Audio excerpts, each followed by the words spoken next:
Hi குட்டீஸ், price த Lord. எல்லோரும் எப்படி இருக்கீங்க? நல்லா இருக்கீங்களா? நான் தான் உங்கள் சரிதா ஆண்டி. எல்லோரும் கதை கேட்க ஆவலாக இருக்கீங்களா?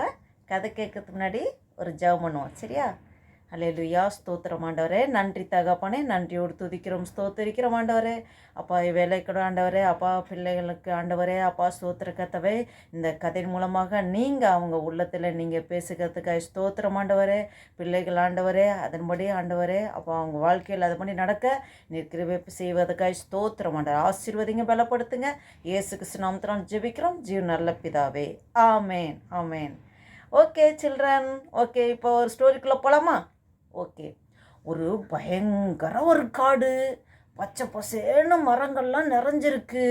நல்லா இது ஆறு ஓடுது, நல்லா ஒரு பறவைகள், பேர்ட்ஸு, விலங்குகள் எல்லாம் நல்லா சூப்பராக இருக்குது.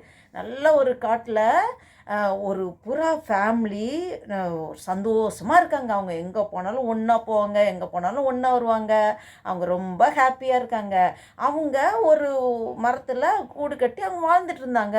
திடீர்னு என்னாச்சுன்னா அந்த மரம் விழுந்துருச்சு. அவங்க வீட்டில் தங்க முடியல. ஐயோ என்னடா பண்ணுறது, நம்ம வேறு சைடு எங்கேயா பார்க்கணுமேனு அந்த தாய்ப்புறா என்ன பண்ணுச்சு, நான் போய் மற்ற இடத்தெல்லாம் பார்த்துட்டு வரேன், குழந்தைங்களா நீங்கள் இங்கே இருங்கன்னு சொல்லி புறா குஞ்சுங்களாம் வச்சுட்டு அது போய் சுற்றி பார்க்குது. காட்டில் அங்கே இங்கே பார்த்தா ஒரு இடத்துல தண்ணி நல்லா போயிட்டுருக்கு, ஆறு மாதிரி போயிட்டுருக்கு.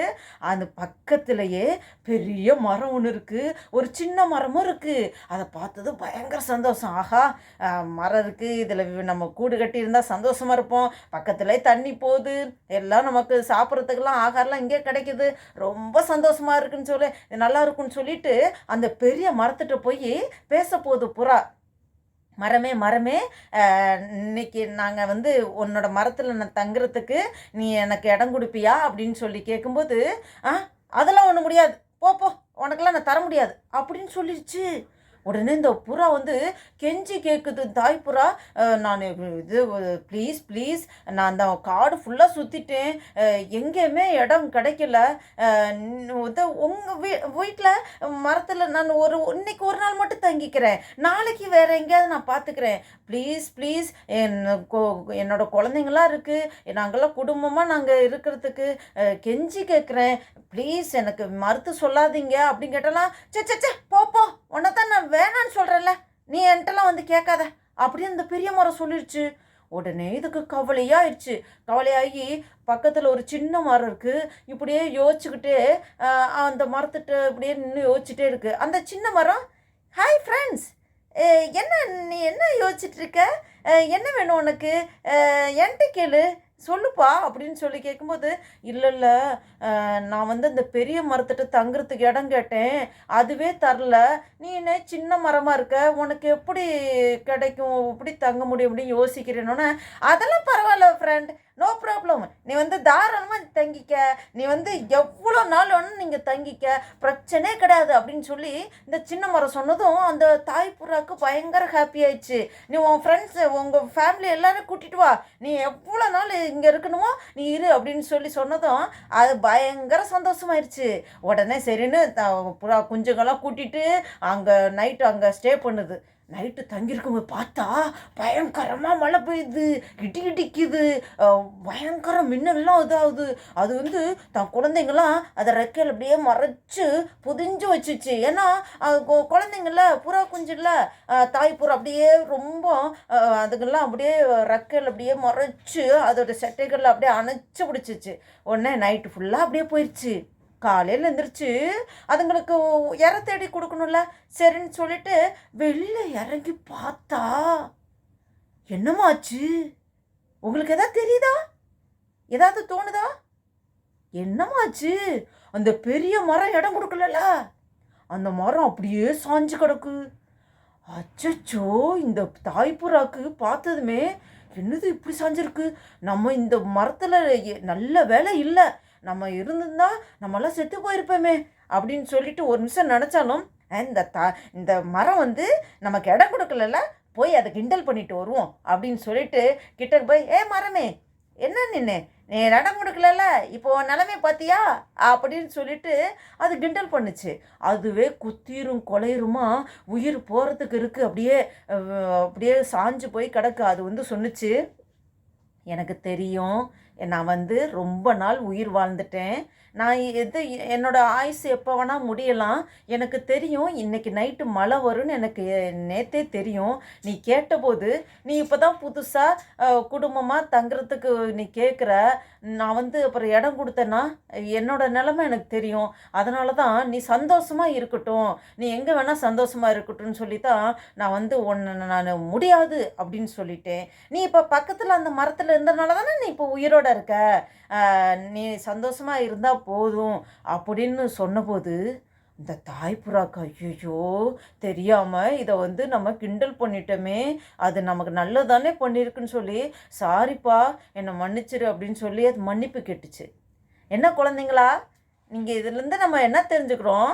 இப்படித்தான் நம்மளும் சில நேரத்தில் நினைப்போம், இது கிடைச்சா நல்லா இருக்குமே, கடவுளுடைய சித்தமோ, நம்ம நம்ம இப்படி நினைப்போம். கடவுளுடைய சித்தம் என்ன தெரியுமா?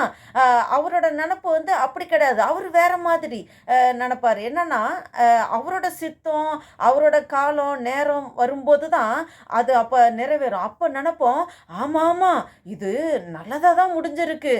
அப்போ தான் நினச்சி நம்ம நமக்கு அந்த ஒரு தாட் வரும். அதுக்கு முன்னாடி நமக்கு அது தெரியாது. அது நடந்து முடிஞ்சதுக்கப்புறம் தான் தெரியும். இப்போ அந்த தாய்ப்புறா இடம் கிடைக்கல, அங்கே வீடு இதாயிருச்சு, இடம் கிடைக்கல, நான் சுற்றி அலைஞ்சபோது கடவுளை பார்த்து கூட நினச்சிருக்கும்ல, ஐயோ நான் என் குடும்பத்தோட எங்கே போகிறது, என்ன பண்ணுறது, ஆண்டவர் நம்மளை நினைக்கல, அவர் சும்மா இருக்கிறாரே அப்படின்னு கூட நினச்சிருக்கும்ல. இவ்வளோ பெரிய மரம் இடம் கொடுக்கலன்னு நினச்சி அது என்னடா அப்படின்னு கவலைப்பட்டிருக்கும் இல்லையா? ஆனால் அந்த மரம் கீழே சாஞ்சு உளுந்து இது உயிரோடு இருக்கும்போது, ஐயோ நல்ல வேலை அந்த மரத்தில் தங்கலைன்னு சொல்லிட்டு அது இப்போ சந்தோஷப்பட்டிருக்கும் இல்லையா? அப்போ அது போல தான் நம்மளோட வாழ்க்கையிலும் நம்ம நினச்சது நம்ம எதிர்பார்த்தது நடக்கலைன்னா கடவுள் இது கடவுள் இப்படி நம்மளை இது நமக்கு எல்லாம் வாய்க்கு பண்ணி தரலையே, நமக்கு தரலையே நினச்சி நம்ம அதை நினச்சி நமக்கு கவலைப்படக்கூடாது. ஆண்டவருக்கு சந்தோஷப்படணும். ஆண்டவர்கிட்ட சந்தோஷமாக நன்றி சொல்லணும். அதாவது நமக்கு வாழ்க்கையில் கிடைக்கல, நம்ம நினச்சது நிறைவேறலைன்னா அதுவும் நல்லதுக்கு தான். ஆண்டவர் எல்லாத்தையும் அவரோட சித்தத்தின்படி தான் நமக்கு நடத்துவார். அதனால் நமக்கு கிடைக்கலன்னு சொல்லிட்டு சோர்ந்து போய் கவலையாகி இருக்கக்கூடாது. என்ன குழந்தைங்களா? அப்போ நம்ம கடவுளோட சித்தத்துப்படி நடக்கும். அப்போ அந்த நடக்கும்னு சொல்லி ஆண்டவருக்கு நன்றி சொல்லி நம்ம காத்திருக்கும்போது கரெக்டான நேரத்தில் ஆண்டவர் எல்லாத்தையும் வாய்க்கு பண்ணி தருவார். சரியா? இப்போ நம்ம ஒரு வேதத்தில் வசனத்தை படிக்கலாமா? என்ன படிக்கலாம் தெரியுமா? மனுஷனுடைய இருதயம் அவனுடைய வழியை யோசிக்கும், அவனுடைய நடைகளை உறுதிப்படுத்துகிறவரோ கர்த்தர். நீதிமொழிகள் 16 9. என்ன குழந்தைங்களா, திரும்பி ஒரு தடவை படிக்கலாமா? மனப்பாட வசனம் நல்ல ஞாபகத்தில் வச்சுக்கோங்க. மனுஷனுடைய இருதயம் அவனுடைய வழியை யோசிக்கும், அவனுடைய நடைகளை உறுதிப்படுத்துகிறவரோ கர்த்தர். நீதிமொழிகள் 16 வசனம் 9. இதோடைய அர்த்தம் என்ன தெரியுங்களா? ஏசப்பா தான் நம்முடைய வழியை ஸ்திரப்படுத்துவார். நாம் என்ன வேணாலும் யோசிக்கலாம், ஆனால் ஏசப்பாவுடைய சித்தம் என்னவோ அதுதான் நம்முடைய வாழ்க்கையில் நடக்கும். சரிங்களா பிள்ளைங்களா? அப்போ எது நடந்தாலும் ஆண்டவருக்கு நன்றி சொல்லுவீங்களா? ஓகே, ஜெபம் பண்ணுவோமா? அல்லேலூயா. ஸ்தோத்தரிக்க கர்த்தாவே, ஸ்தோத்தரிக்கிற ஆண்டவரே, நன்றி தகப்பனே. ஆண்டவரே, இந்த கதையின் மூலமாக ஆண்டவரே பிள்ளைகள் ஆண்டவரே கற்றுக்கொண்ட காரியங்கள் ஆண்டவரே, எங்கள் வாழ்க்கையில் எது நடந்தாலும் ஆண்டவரே நீங்கள் நன்மைக்கு எதுவாக தான் ஆண்டவரே நடத்துவீங்க. ஆண்டவரே அப்பா, அது தடையாக போனாலும் ஆண்டவரே, தாமதமானாலும் ஆண்டவரே, ஏற்ற நேரத்தில் நீங்கள் எல்லாத்தையும் நீங்கள் நடத்தி கொடுப்பீங்க என்று சந்தோஷமாக அதை நினச்சி கவலைப்படாதபடி சந்தோஷமாக உமக்கு நன்றி சொல்கிற பிள்ளைகள் ஒவ்வொரு நீங்கள் அப்படியே ஆசீர்வதிக்கிறதுக்காக ஸ்தோத்திரம், நீர் அப்படியே நடத்துகிறதுக்காக நன்றி செலுத்துகிறோம். இயேசு கிறிஸ்து நாமத்தில் ஜெபிக்கிறோம் ஜீவன் நல்ல பிதாவே, ஆமென் ஆமென். ஓகே சில்ட்ரன், நம்ம நெக்ஸ்ட் வீடியோவில் பார்க்கலாம். நம்ம நெக்ஸ்ட் கதையோட வந்து சந்திக்கலாம். ஓகே, பாய் பாய், டேக் கேர்.